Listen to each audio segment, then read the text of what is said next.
I need you to do something for me right now. It is free. It is easy. It is simple. Just hit that subscribe button on YouTube. Prince William has just declared war on his own father, King Charles. This is over the Andrew Mountbatten Windsor scandal, which is getting worse by the day, as there is now growing political pressure on the Thames Valley Police or the Metropolitan Police to just launch an investigation into the royal formerly known as Prince. And certainly when you look at the Sun front page and you think about the fact that you now have a former Prime Minister in Gordon Brown looking quite closely at these flight logs, and you have revelations like this, the gross code word that Prince Andrew used to bring women into the palace. He would use the phrase, Mrs. Windsor will arrive shortly, please let her up, when he wanted young women arriving at the palace. And when you see at the weekend that Stephen Parkinson, who is now the head of the DPP, remember that's Slippery Starmer's former job, going public to say nobody is above the law, not even members of the royal family, then this is hugely significant. And what you're going to see now, and it's not pretty and it's not pleasant, and I know lots of people don't like it, is a briefing war between king and heir. Yes, they are father and son, but they believe that their legacies are on the line as a result of Andrew Mountbatten Windsor, and so they are determined to try and protect themselves. So I'm going to show you two ways that this has happened over the past couple of days. First, we see Jonathan Dimbleby, close friend of King Charles. You might remember he wrote that bombshell biography back in the 90s where he admitted adultery with Camilla Parker Bowles for the first time. He appears on Newsnight to say, well, of course the king wants Andrew to cooperate with the authorities. Watch. Just to go back to that testifying point, obviously you think he should testify, but do you think the king thinks he should testify? I would strongly believe, I can't say for 100% certain, I would strongly believe that he would very much like him to testify, but knows that to stand up and say that is a hiding to nothing. Now, that runs in contrast to the briefing that William's team have given Russell Myers. He is the royal editor of the Daily Mirror, but has written a new book about William and Catherine, which is currently being serialized in his newspaper. And the big messaging out of this from William is that he wanted Andrew gone. And Charles attacked him for it. And check this out. He wanted Andrew gone 7 years ago. And here is the revelation in some more detail from the Daily Mirror that reports Prince William never liked stain on the family Andrew after aggressive outbursts. Prince William's negative view of his disgraced uncle goes back further than the former Duke's fall from grace, this new book reveals. And it says that William demanded Andrew be immediately banished from the royal fold before the rot set in. In an alternative dimension, Andrew probably thought there would be a way back into public life, this is according to the palace source, if the scandal or the headlines died down, but it would have always had to be while his brother was king. William didn't think either of them, referring to Andrew and Sarah Ferguson, his wife, should be anywhere near the family, publicly or otherwise, but he was overruled by his father. And indeed, this book goes on to report that Charles actually put William in his place in a tense showdown over banishing Andrew from the royal family. He wanted it to be immediate, and the Prince of Wales appealed to his father and to the late Queen to take drastic action in the aftermath of that BBC Newsnight interview with Emily Maitlis. A source said, once you understand the fact that everything that happens in the here and now affects everything in the future, William's future, It is very easy to put yourself in his shoes. He never much liked his uncle and wanted him out of the picture immediately before the rot further set in. William's view was that Andrew got himself into the whole mess, so he should be left to his own devices to sort it out away from the family. While Andrew had always denied the allegations both publicly and privately to his family, another palace source close to William, and I'll just give you the background here. Russell Myers is a member of the Royal Rota. This briefing is coming directly from William's team. And they said the Prince of Wales was adamant the whole episode would never go away, and despite how others may have felt, there was absolutely no upside in Andrew being protected. His view was crystal clear. Andrew shouldn't be anywhere near the family under any circumstances, not by association, not at family functions, anywhere. Every single time there was a new revelation which no one knew when it was coming or what the next one would be, it was a stain on all the family.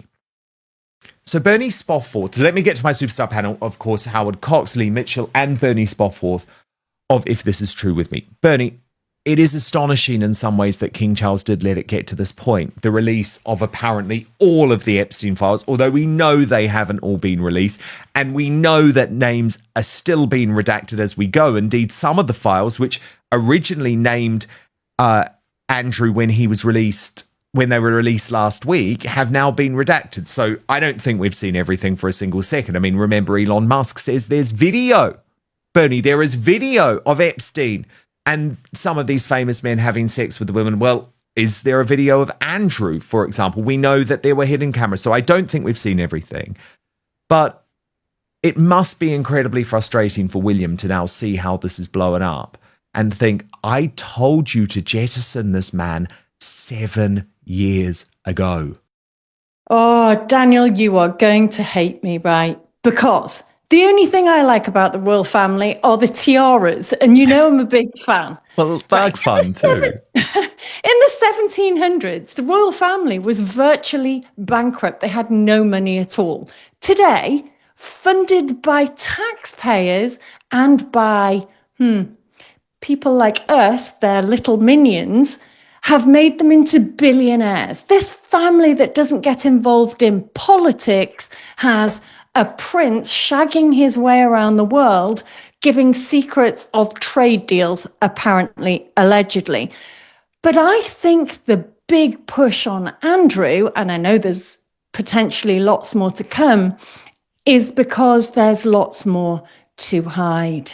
Because in our royal family, we've had Prince Charles, who for years, for 50 or 60 years, has been meddling in politics, dealing with elites, telling us what we should do whilst he becomes richer off our backs. The fact that they still own huge tranches of the country under the Duchy of Lancaster and the Duchy of Cornwall is absolutely disgraceful. And if you look at William and his big claim to fame, the Earthshot Prize, that's also funded by taxpayers and bill payers to take us down a road that we aren't even allowed to vote on. I think the monarchy's done for. I think it's over. And I think Andrew has started a spiral that won't be stopped, because when it all comes out about the political meddling and the financial meddling from people like Charles, for goodness sake, Beatrice, how can she be at the WEF meeting in Davos talking about entrepreneurs when her mother begs for money from a paedophile and her father's shagging everything that moves so that he can mix in elite circles? I don't want that kind of family at the head of our country at all, ever. I will take the tiaras, though, just saying, as an aside. Well, I mean, this is obviously William's fare, Howard Cox. He sees that there is this very serious risk of republicanism raising its ugly head if you are a monarchist like I am. And I think it would be the last thing that we need as a country, actually. I think it would be really something that was immediately hijacked as by the left. I can't even contemplate it, you know, and probably we'd end up with Gary Lineker or Tony Blair as president. And so, as I say, you know, we do not want to go down that path. But Howard, Well, how do you feel about all of this? And do you think that's why William had a point? Because the thing about William, he knows the monarchy has to modernize, and he knows that Andrew is going to do ongoing damage, just like Harry and Meghan are doing ongoing damage. Well, I mean, I've listened to Bernie just then. I was very impressed with her basically a summary of the royal family. And I think to some extent, most people will agree with her at the moment. I'm a monarchist too, Dan, like you. But it's about time. This has gone on long enough.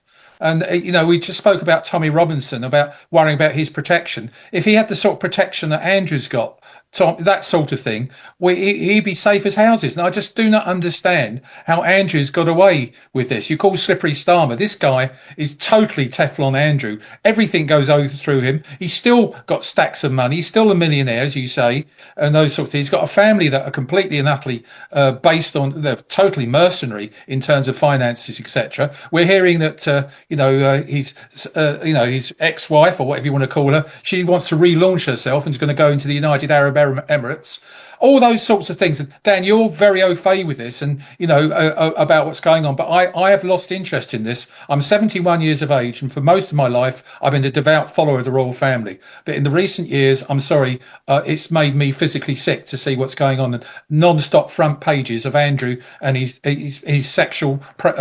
Whatever you want to call it, all I can say to you is that I'm disgusted. My wife and I regularly are sick to death of it. Yeah, and that's so sad. That is so sad for the British monarchy that they've let it get to that point. But I also have real issues, Lee, with this idea that the late Queen Elizabeth II is to blame for this. I don't like that. There's lots of briefing to that effect coming from King Charles. I think it's awful to do that to his mother. Now, just for a little bit of context, when the settlement with Virginia Giuffre was agreed, the late Queen was, I think by that point, 94 years old and suffering secretly from terminal cancer that people like I was aware of, but we did not report out of respect for her health and the fact that she wanted to keep it confidential. By that point, much of the running of the monarchy had been handed over to King Charles, who had staged a coup alongside with Andrew Mountbatten Windsor to get rid of the late Queen's private secretary, Christopher Guide, who was very sensible running the show because they wanted to bring in their own man. So the point that I'm making is that I think this is on Charles. I don't think this is on Queen Elizabeth II. I also don't think this is on Prince William. I think, unfortunately, this decision was on Charles. He brought his brother back into the fold even closer after the death of the late Queen Elizabeth II. He invited Andrew and Fergie to spend Christmas with the family at Sandringham. I mean, all of that I just find quite extraordinary. Yeah, I mean, I'm with you, Dan. I'm not with the other two on this one, unfortunately. I love the Queen. I would like to see her back if it was scientifically possible. The only thing that the Queen ever did wrong, as far as I was concerned, is produce two of the dippiest children I've ever seen in my life. Yeah. I think Charles should advocate the throne. She did well with Anne, though. Come on, she did well with Princess Anne. Yeah, all right, I'll give you that. Yeah, Anne, yeah, but I'm talking about sons. But yeah, I think Charles should advocate the throne. I think he should give it to William. I think William has got much more of his grandmother's sort of attitude. I think Kate certainly has got more. I know she had a good relationship with the Queen, Kate, so I think she would make a far better queen. But I mean, Andrew. Oh, I mean, William's right if he said this 11 years ago, because let's remember that Epstein was charged. I think it was around 2003, between 2003 and 2008, I believe. He was charged for prostitution, and he was charged for procuring a minor for prostitution, I believe. So you can't tell me that with all the security details and that the royal family, perform on people that are associated with them. You can't tell me that Andrew didn't know that. You can't tell me the royal family didn't know that. So I mean, yeah, he should have gone a long time ago, Andrew. And I think Charles, as far as I'm concerned, needs to just give it up. and I think give it to William and Kate and that, and restore some pride. I think they'd restore some pride, William and Kate, back into the family, and give us a better remembrance of what it was like when we had Elizabeth II in charge. You know, who I had a lot of respect for. I think the way she presented herself, the way she you know, the way she battled through a number of things with her family, um, was to be admired, and that. And I think, yeah, I think Andrew and Charles, Andrew especially, are making the royal family a complete embarrassment. Breaking right now, some sad news out of Hollywood. Robert Duvall, the star of The Godfather, of course, among other movies like To Kill a Mockingbird, has died at 95 years old. So what a legend he was. His wife, Luciana Duvall, has posted a message on Facebook revealing Rob passed away peacefully at home, surrounded by love and comfort. To the world, he was an Academy Award-winning actor, a director, a storyteller. To me, he was simply everything. His passion for his craft was matched only by his deep love for characters, a great meal, and holding court. For each of his many roles, Bob gave everything to his characters and to the truth of the human spirit they represented. In doing so, he leaves something lasting and unforgettable to us all. And I mean, a huge star, Howard, of the 70s, your era. Well, I love the smell of napalm in the morning. I mean, you remember that? You know, I just think, well, it's last of the great ones. It's 95. What a great age. You know, thank God, you know, he lived that long. And I've got so many fond memories of him, as you quite rightly say. He was very much a highlight of me growing up going to the cinema and watching great movies with him. And yeah, it's a very sad day, but, you know, I'm sorry to use the cliche, but my thoughts are with his friends and family. Yeah, and he was in MASH, wasn't he? Yes, he was. Yes, he was. Yes. Which was obviously such a big show. Bernie, you're a movie buff. Any reflections on Robert Duvall? No, I'm not really. As you know, my son very much is, and he'll shout at me after this if he's watching because I don't know enough. But I also was a big fan of MASH. I have nothing more to say except 95 is pretty brilliant. Yeah. And in 20 years' time, if Elon has his way, we'll all have downloaded our brains into one of his Neuralink computers and be living forever. Yeah. Lee, 95, he had four wives, but no children, which is interesting. But he had been married to Luciana since 2005. So it's a loss, isn't it? I don't like these legends going, Lee. No, I can't. Well, I can't think of anything worse than having four wives, to be quite honest with you. But that's another issue altogether. But yeah, I mean, one of my favourite movies that I ever watched, Gone in 60 Seconds. I'm a film buff. I am a car fan, and Gone in 60 Seconds is a great film. He was in that film with a pet dog that used to eat all the keys and everything else. I've seen a couple of other movies that I can't remember what they're called off the top of my head that he was in and that. And yeah, he was a great actor. 95 is a great age. He's had a good run.